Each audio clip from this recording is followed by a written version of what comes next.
it is such an honor to have you here. Thanks for having me. Yeah, thanks for coming to Austin.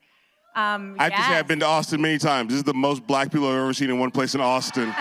In Austin. Not in Texas, in Austin. In Austin.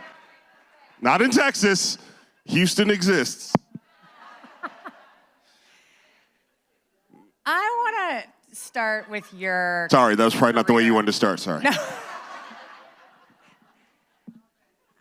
I really, from the Cosby documentary that you did to United Shades on CNN, to your work with the ACLU, to you as a stand-up comedian, you've won 4 Emmys, 1 Peabody, and you've done all of this with this dual thing that I think is so hard to do, which is curiosity. Like, you go around and talk to people and you're curious about them, and holding clear what you believe in. That duality seems hard for people, and I'd love to just hear you talk about how you've done it, how you've built a career storied holding that tension. So I think it's funny, as much as I did just connect with the black folks in the room, I think my main identifier, if I'm like by myself, is I'm an only child. Yeah, only children, yeah, that was yeah. And I enjoyed being an only child, so I don't know, some only children are like, I wish I had, not me. Happy I didn't. So that meant, and my mom encouraged this, I also was raised with a thing called a black mother. Shout out, my mom's 89, still with us, lives in our house. So, want you to know she looks 70. And she allowed me to sort of follow my nose and encouraged me to follow my nose. I remember that the quote, dance to the beat of your own drum, was a thing my mom said all the time. So I grew up sort of thinking I could be just curious about this everything, and I was allowed to sort of ask questions and read about these things, and it sort of extended into my professional life in that my career, while most comedians were going this way, I was just like, I'm gonna go over here. And while that is not the fastest way to make money, it has definitely been a more fulfilling career, and I found a success that I feel like is mine, and I don't feel like I'm pretending to be anybody else other than myself. I love that. Your curiosity recently took you to Minneapolis, the streets of Minneapolis, where you reported from the communities there who were standing firm against ICE. On your Substack, Who's With Me, which everyone here should subscribe to. And one video really struck me. So let's actually play that video now, and then we'll chat about it. What's your name, sir? My name is Amar. Amar. And where are we right now? Amigos One Stop. So who shops here? Mostly Latinos. In New York, I think they would call this a bodega. What do you call this? Some people can call it bodega here, but a lot of people call it tienda. Tienda. Tienda. Can I ask where you're originally from? I'm from Palestine, but I grew up in South America. Oh, you're complicated. Yes. So Palestinian. That's what I learned Spanish and Portuguese in South America. So you speak Spanish, Portuguese, Arabic and English. Arabic and English. Yes, okay, yes. So you're ready for anybody to come through That's here. true. Okay. True, yeah. Your friend Dylan across the street tells me that you all are doing the right things right now with the community, considering everything going on with ICE. Oh yeah, we are doing what we can. We're trying to deliver a lot of the groceries to the customers because people are calling us from everywhere. They want not only the neighborhood here, even from Crystal, Richfield, San Luis Park, Edina, St. Paul, everywhere they calling us. So outside of Minneapolis? Yes, and we are delivering for them food. And we are not charging them for transportation. Oh, wow. And a lot of times, like, even if they cannot pay, we'll try to see what we can do. So even if they will call you, say, I need groceries, I'm worried about leaving my house because of ICE, and you will deliver them groceries, not charge them a delivery fee, yes. And sometimes you will just give them the groceries for yes. free. Yes.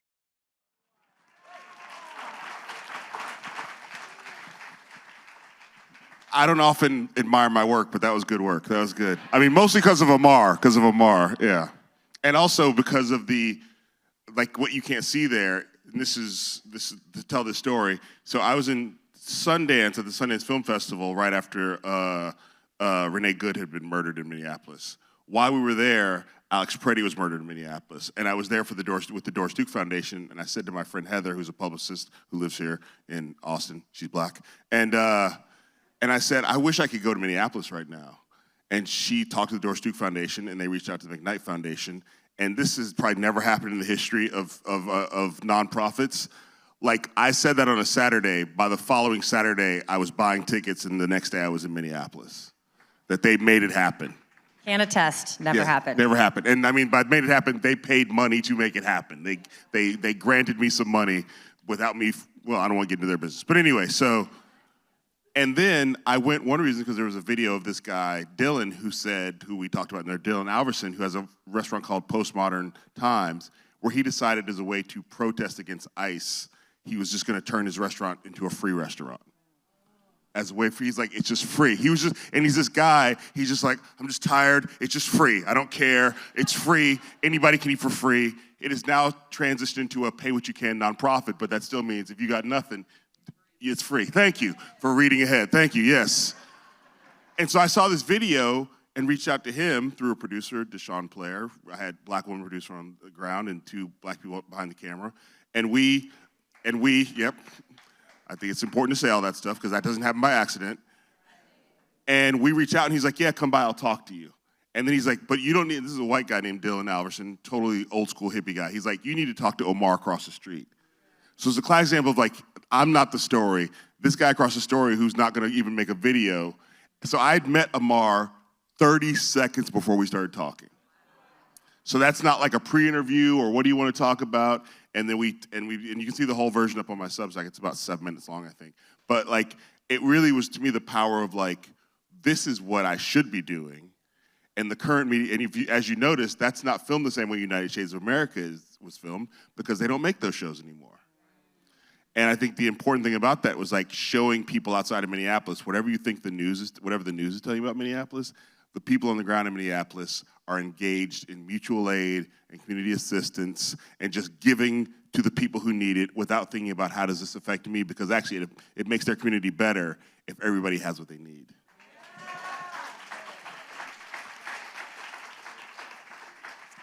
That's exactly right. You know, so I was so inspired by the mutual aid stories coming out of Minneapolis. As you talk to people, did you have a sense, like, what can we learn about the future of the social contract from Minnesotans? So I think one thing that happens, especially in Minnesota and this, across the state, but certainly in the Twin Cities, is that they have been a community that, even though it's predominantly white, there is a welcoming of immigrants and refugees there. There's a large Hmong community there, there's a large Somali community there, and they sort of understood. The way I sort of put it was like, it seems like the Christians in Minneapolis and Twin Cities are actually doing what Jesus did. And then those communities, immigrant communities come in, and immigrant communities know automatically, I need to make sure that I'm here for my community.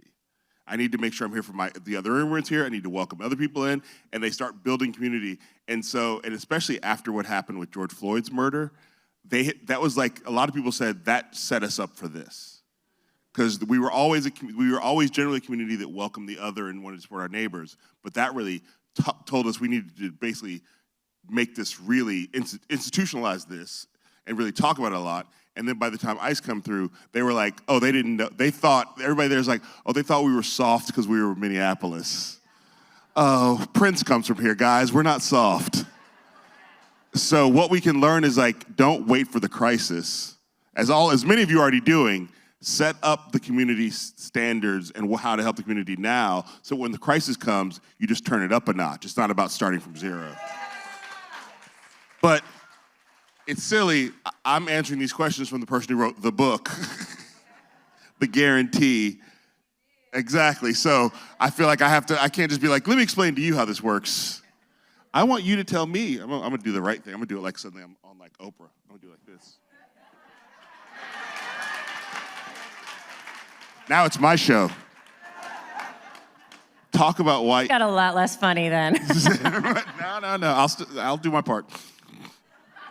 Talk about why you wrote this book and what you think we can do in this time. Yeah. Well, you know, I wrote this book because it was the book I needed to read. right? Because so many of us in this room have been heads down building the guaranteed income movement. And we just saw that video. Bigger, further, wider reach than many of us imagined in the beginning when Dr. Yandaro was starting in Jackson and Mayor Tubbs was starting in Stockton. And when we look around, the guarantee of housing, the guarantee of healthcare, the guarantee of family care, guaranteed inheritance as a baby bond, as they're starting to demonstrate in Georgia with the Grow Fund, all of those have moved so much. And in the pandemic, we saw glimmers of these guarantees. And so I wanted to document that progress and how those seeds have been planted. And when a crisis came, as you just named, the ideas that were lying around, they were picked up and they were implemented. Right? We passed the child tax credit and we cut child poverty in half. We saw the highest number of insured Americans with health insurance at any point in this nation's history in the middle of a crisis. And so we have a blueprint. We know how to do this. We just have to have the political will here in the richest nation on earth to guarantee basic rights. That part. Yeah, so government plays a role in this, right? Like you just talked about the mutual aid, which I love so much, and it's connected to what government owes us. And this is one of your bodies of work I really loved, which was the sort of who is our government? This is the work you did with author Michael Lewis. And in one of the videos, you actually got to interview your goddaughter, who works for the Department of Justice. And you talked to her about what she does to sort of put front and center who government actually is. So tell us about that. Yeah, so acclaimed author Michael Lewis, who lives in Berkeley. I live in Oakland. So we ended up at his wife's art. She's a photographer, and I'd never met him before, and he walked up to me. He was like, hey, yeah, nice to meet you. Do you want to write on my book, Who is Government? Yes, I do, Michael Lewis. What is it? So he basically took a bunch of writers and said, pick anything in the federal government you want to write about. Whatever you want to write about, I just know that if you're a good writer, you're a curious person, you'll figure something out. And at that moment, I was like, I think my goddaughter, Olivia, works in the Department of Justice. And I thought, is that going to be this easy? And it was. So my goddaughter, Olivia, who at the time was 24, was a paralegal in the antitrust division of the Department of Justice, and paralegals in the Department of Justice are generally there for a couple years, and then they go to law school. So Olivia now is in law school. She got very good. She got a very good financial aid package, which I want to brag about.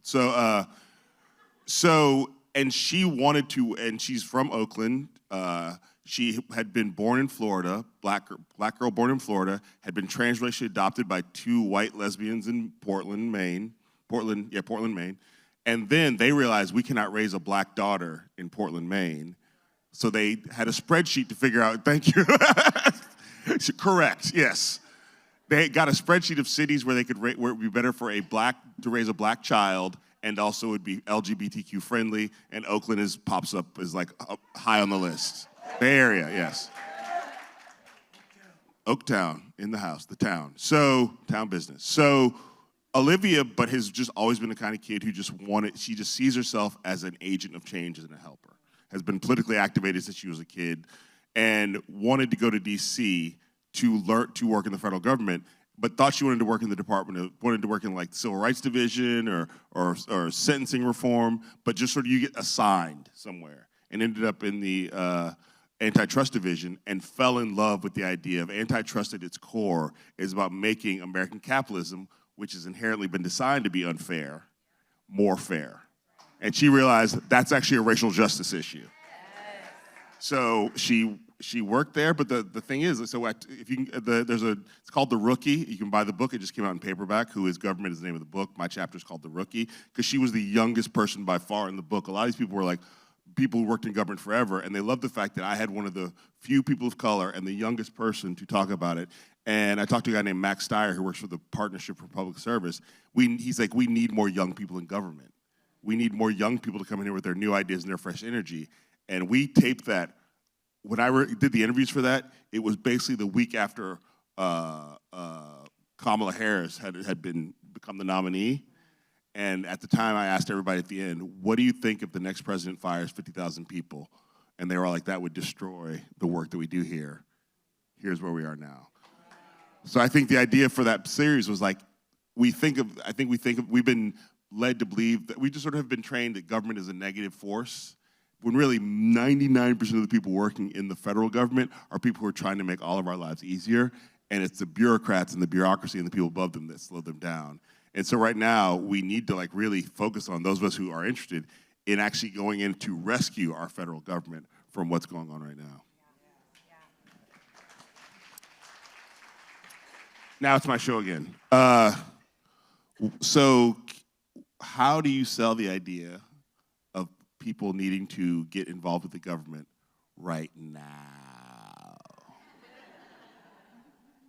That hopefully held everything right now. Yeah. How do you sell that idea? Yeah, it's such an important question because, as we heard earlier, as we all know, there's very good reason to be incredibly distrustful of the government.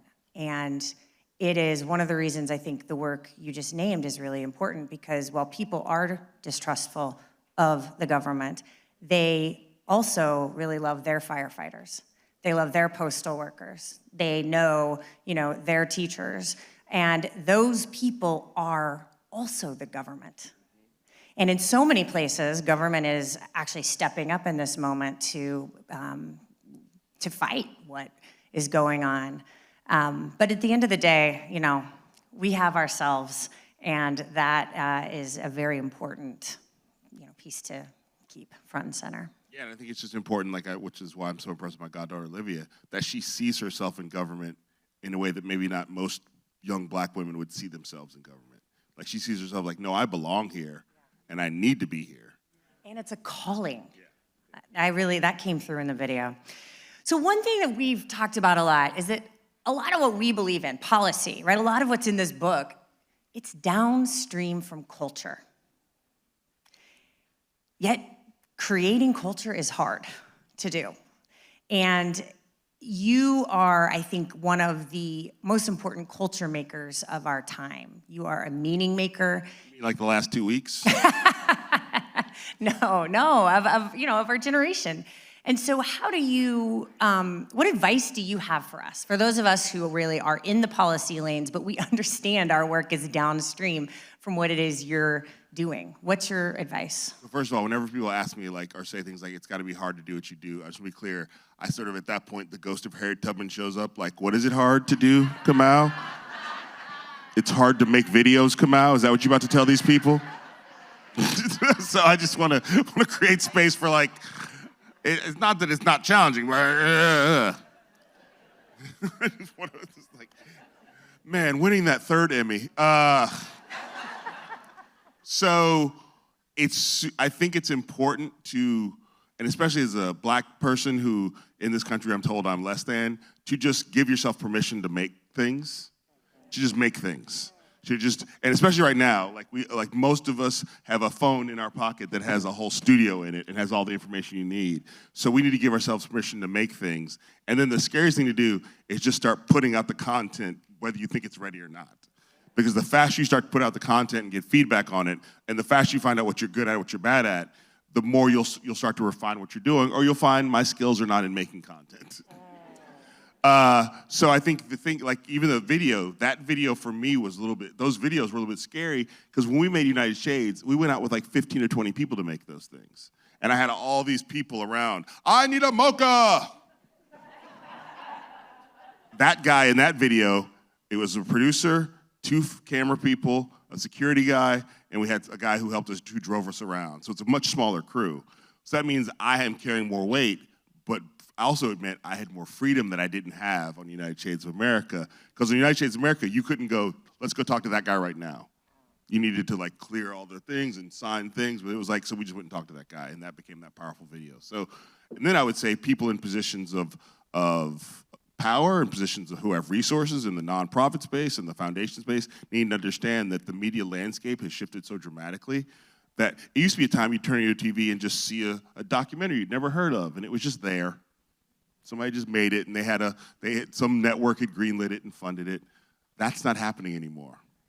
So those of you who are in positions of authority or in conversation with people need to put resources in the hands of the creators directly.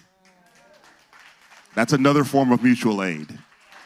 Because as my friend Fabiano Rodriguez says, culture predicts political change. But you have to make sure the culture can exist for the political change to happen.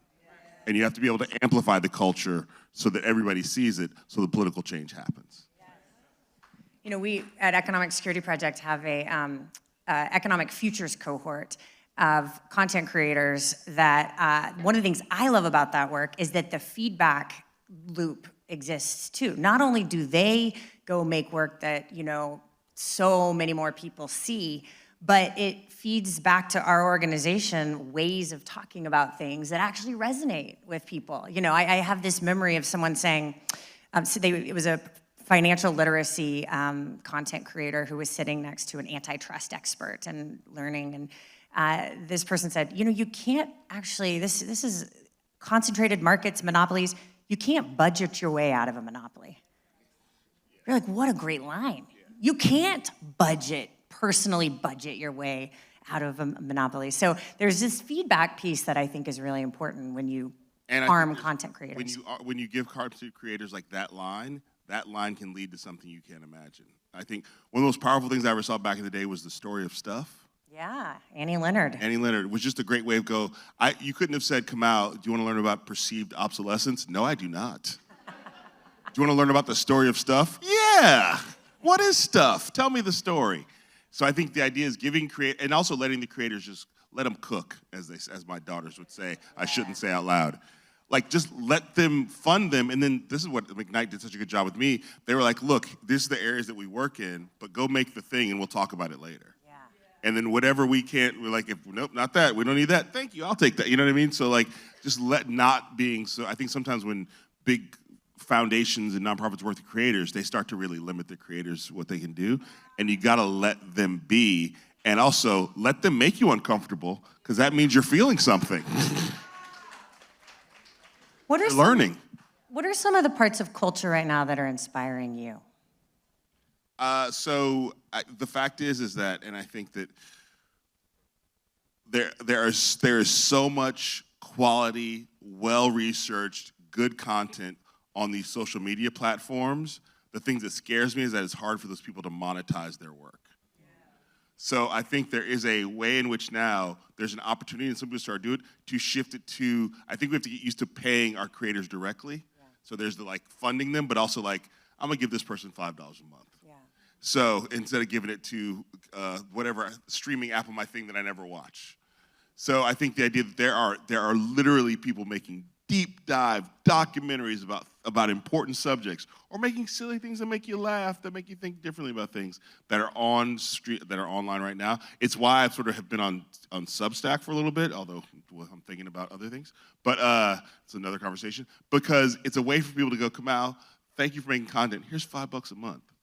And and I appreciate that, because it means that you are helping me make more of this, and you're also motivating me to sort of keep this going. So I think the idea that creators are finding out ways that they can work outside of the studio Hollywood system, that's what inspires me. You're not just curious, you are funny as hell. I've had my moments, yes. So talk to us about the role of comedy. It feels like comedians are having a moment, and the role of comedy. Talk to us about its role in politics. I mean, whenever people ask me about that, the idea is that somehow that I was some sort of a, political science professor who's like, how do I initiate change? I'll use jokes. Every gathering that I was at as a kid with my family or my mom's friends was hilarious, as they also broke down white supremacy just very casually. So I think it just, to me, bringing comedy into a space is a way to connect people. Also, if you're laughing, I know you're really paying attention. I can tell you something, and you can sit there quietly, and I can tell myself you're paying attention, but you're thinking about your groceries or something. But if I hear you laugh a little bit, I know, they're actually listening. And when you laugh, it's a way, if you laugh, it means your brain is going, I never thought of it that way. It doesn't mean the comedian's telling the truth, let's be clear about that. Comedians can make you laugh about things that are not true, but it does mean that you're thinking about something in a new way. So I think that the humor for me is the way to open up the conversation, and then we can go anywhere if all the griots were funny in Africa, I'm sure. The funniest member of everybody's family is the oldest person. I think the idea being that, like, whether they would like it or not, the idea being that, like, in humor resides connection. In humor resides connection. Thank you. One of the things I think too with a guaranteed income, right? Because we imagine a world where there's a guaranteed income, is that there would be a renaissance of art and culture, because there's so much art and culture that is locked away because people are having to work, 3 jobs, 4 jobs to put food on the table. And I'm curious if you have thought about the connection between sort of economic security and comedy or culture. Yeah, I mean, I think sometimes people will say, like, they will Google their favorite comedian or favorite actor and find out that person comes from wealth, and they'll be sort of surprised. And I go, no, that kid had the ability to go to theater camp. Right. That kid had the ability to sort of, like, have free time in ways that other kids don't. So it doesn't mean that, like, I think the best art and culture comes from people often who are the most squeezed. But it also doesn't mean that we should always squeeze everybody to get good rap out of them. So I think that absolutely, I mean, Stavros Halkias, who's a comedian, said, we thought AI was going to do the hard work while we all made the art. Somehow we flipped it. And AI is making the art, and we still have to do the work. So I think it's important to understand that, like, a culture is generally regularly judged by the quality of its art and by the quality of the beauty it creates. And I think in this country, we've sort of turned art into, it's the fact that we call it content is also a problem. It sounds disposable. Right. And I think the more we understand that, like, no, a lot of the good things that have come out of society, a lot of the ways in which we become a more democratic society have come through the artists, because the artists could believe it and think it's true. So the idea that the more people have free time and aren't freaked out about the bills, the more beauty we can create in the world just generally. That ingenuity, creativity, artistic expression, that is evenly distributed. It's opportunity that's not. Yes. Yeah. Well, there is a Gramsci quote that I've been sitting with, right, that says, the old world is dying, the new one has yet to be born. Now is the time of monsters. What advice for you, Kamau Bell, what advice do you have for us in the time of the monsters? I'm going to put that on you first. And I'll follow it up. I won't leave you hanging. I think that it is the time of monsters. I wake up each morning and we do what we have to do. But I think it is also the time of founders. I've been inspired by Policy Link's work, Dr. Michael McAfee and others, talking about every generation has had founders that have stepped up to actually try and achieve America's promise. Right? The suffragists were founders, the civil rights leaders were founders, guaranteed income advocates in their towns and communities are founders. And as this new world gets born, we have to, in the moment of monsters, we have to be the founders. And so that's the thing I've been holding on to. No, I think that's right. I think we have to really envision that. I would say there's a couple questions people generally ask me when they run into me on the street and know my work. And one of those things that happens a lot is people will be like, hey, are we going to be okay? And I think they want me to go, yeah, so they can be like, cool, I'll go back to Pilates then. And I just want to say, this is what I want to say, sort of to build on what you said, and a lot of you know this. We're not just going to be okay.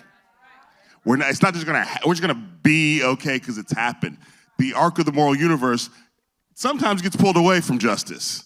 So we're not just going to be okay. You all know this, but I would encourage you to say that out loud to those people who are on the fence, who are thinking about it. We all have to figure out what can we do to make us not just okay, but good. It's not just going to happen. because we are in the time of monsters, so we can't just hope the monsters go away. We all, and you all are doing it. I feel silly saying this, but I just want to encourage you to say it to the people who are not in this room today, that we're not just gonna be okay. We have to do the work to make things not just okay, but good. Kamau Bell, ladies and gentlemen. Thank you so much for being here.